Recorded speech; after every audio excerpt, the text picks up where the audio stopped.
is, I mean, to me, it sounds like you to get to where you are now.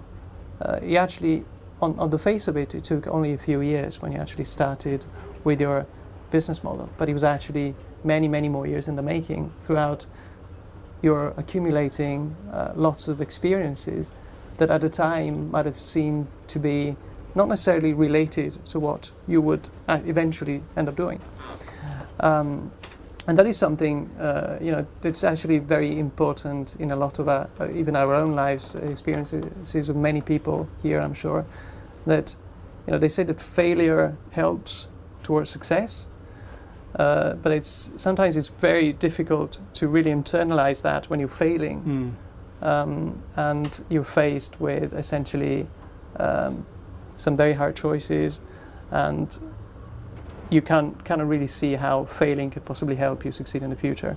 And when it does, it's only when maybe a decade later, or many years later, you look back, you sort of connect the dots and see that something that at the time seemed completely unlikely to help is actually very, very, very helpful.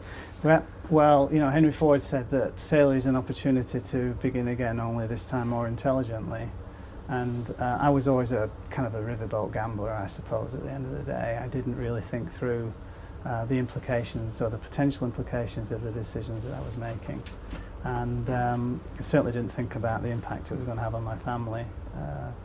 But the lessons that I learned between 2000 and 2010 were kind of, well, I put money into a medical devices business, and the key lesson that I learned there was the gentleman who was my mentor. I realized he was actually just a normal human being and had his failings as well. And what I'd taken from him as being a sign of real strength actually ultimately proved to be a sign of weakness, and I now realize that. But he was very experienced at the time, and he just seemed to me to have all the answers. So clearly I looked to him and what he had been doing to try and emulate that as a pathway to my own success, which proved to be a failing, all things considered. And then I put some money into into a software business in Australia, which was designed to be an immigration vehicle for me to relocate my young family to Western Australia. And the $1.5 million Australian dollars later of mine and other people's money and 7 years worth of experience, I kind of realized that you can't expect your customer to change their behavior. And that was an absolute clarion call to me, because systematically what we'd done is we'd taken Microsoft Outlook, which is a great piece of software, but it can't be used by normal human beings because it was designed by people who have an engineering-centric view of the world and they've got propellers in their heads. But if you understand the constituent parts of Microsoft Outlook, all the elements that you need to have present for a really good, efficient organizational tool are there, you can kind of turn it into a filofax, if you will, so to speak. And we spent all that money, all that time, and all that effort and energy in truly understanding how to solve that problem. And it was a real problem.